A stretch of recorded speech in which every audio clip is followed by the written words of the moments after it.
Okay, we're going to be covering the fluoroscopy section with the video viewing system, how it works. So you have some objectives here.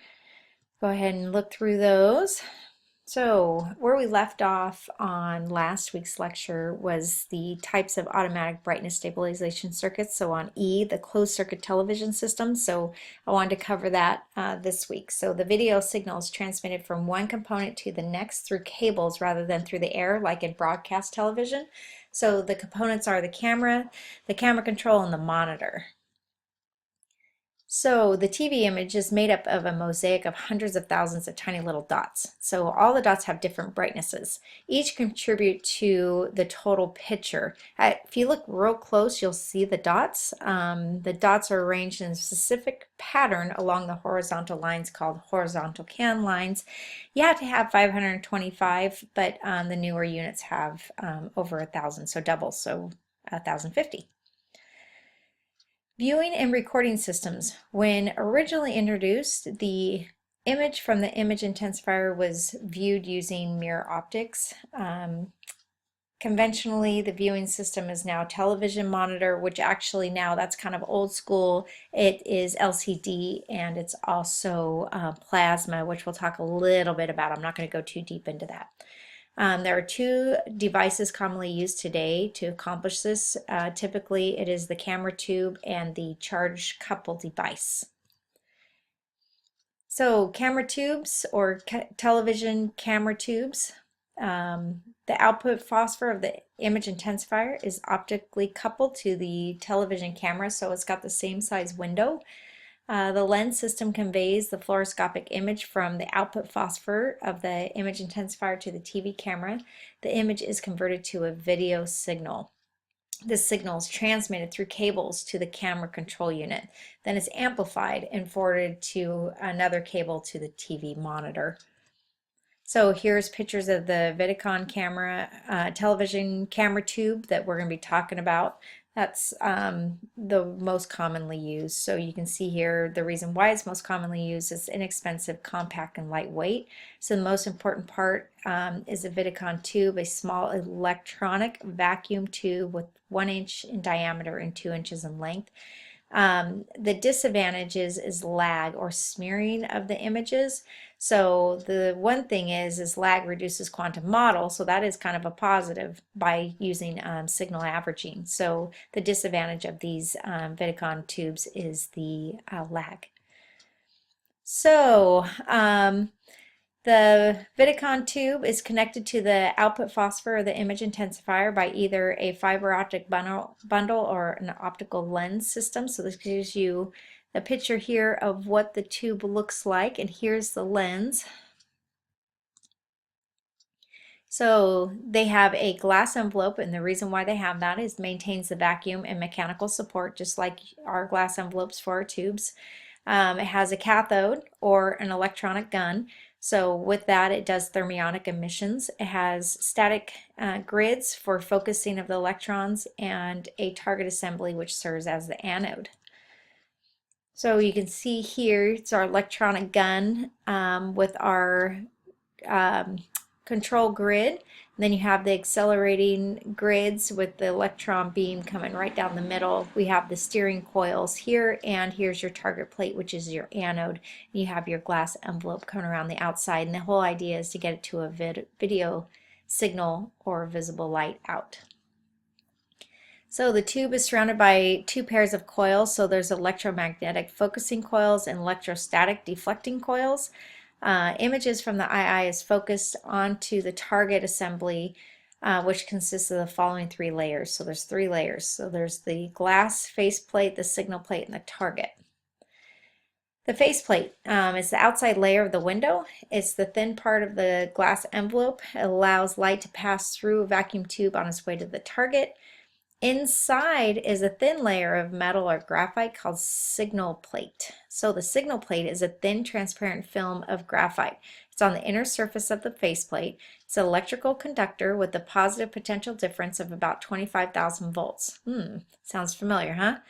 The signal plate transmits the video signal, and the photoconductive layer of antimony trisulfide on the inside of the signal plate, which is your target. All right, so the cathode, or your electronic gun, is located on the opposite side of the target. It is heated indirectly by internal electric coil. This is referred to as electronic gun. The heating releases electrons, which is thermionic emissions. Electrons are formed into a beam by the control grid, and it accelerates them towards the target. The target produces the television picture consisting of 525 lines or dots, or more depending on the TV camera capabilities. So a positive potential of 250 volts with respect to the cathode. It accelerates electrons in high velocity, extends across the target end of the tube as a fine wire mesh. So this wire mesh and the signal plate form a uniform decelerating field adjacent to the target. So it doesn't want these electrons to hit at the full speed like they do in the II. So it slows them down to almost a standstill. And it also straightens the electrons in the final path of electronic beams so that when it strikes the target, it strikes it perpendicularly. The electromagnetic focusing coils. Since electron beam scans a dot picture, it must be focused to a point to the size of the dots. This is done by the electromagnetic focusing coils. So these coils wrap around the Vidicon tube and extends the entire length of the tube.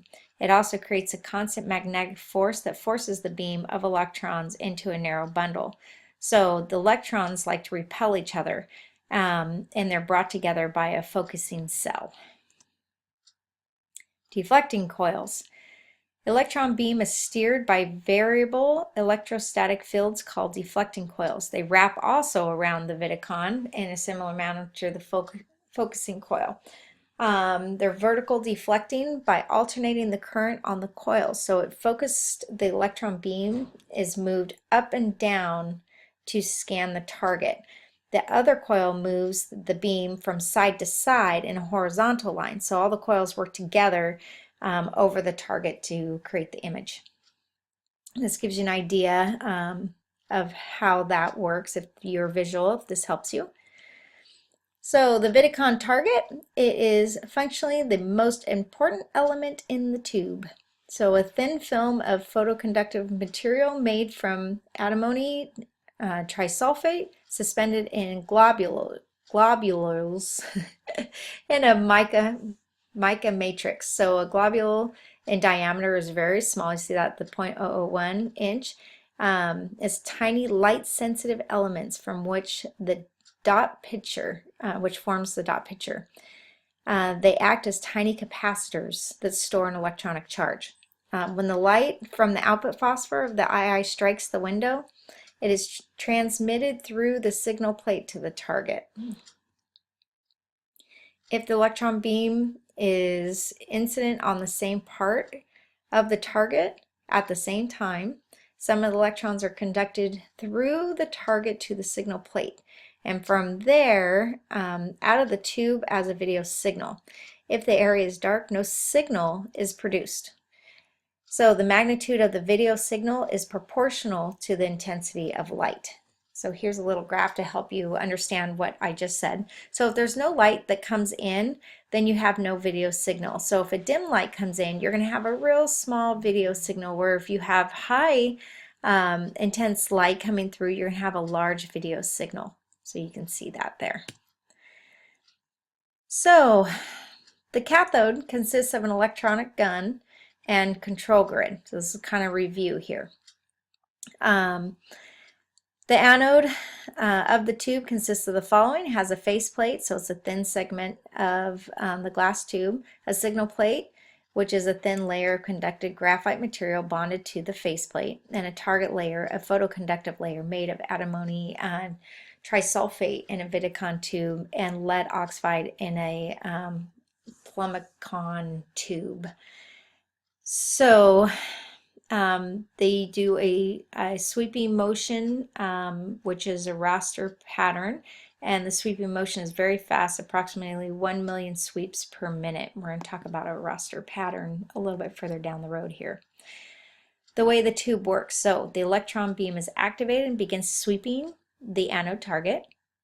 Light travels from the output phosphor to the image intensifier through layers of the target. If the electron beam and light from the output phosphor are incident on the same place at the same time, electrons are transmitted through the target to the signal plate. The signal plate carries this current as an electronic signal to the television monitor, where it's reconstructed as a visible image. So the camera control unit is the second component of a closed circuit television system. It contains the power supply and control modules that regulate the camera, amplifies the video signal, it regulates the focusing, and synchronizes the video signal between the camera and the monitor. So I'm going to cover the charge coupled device next.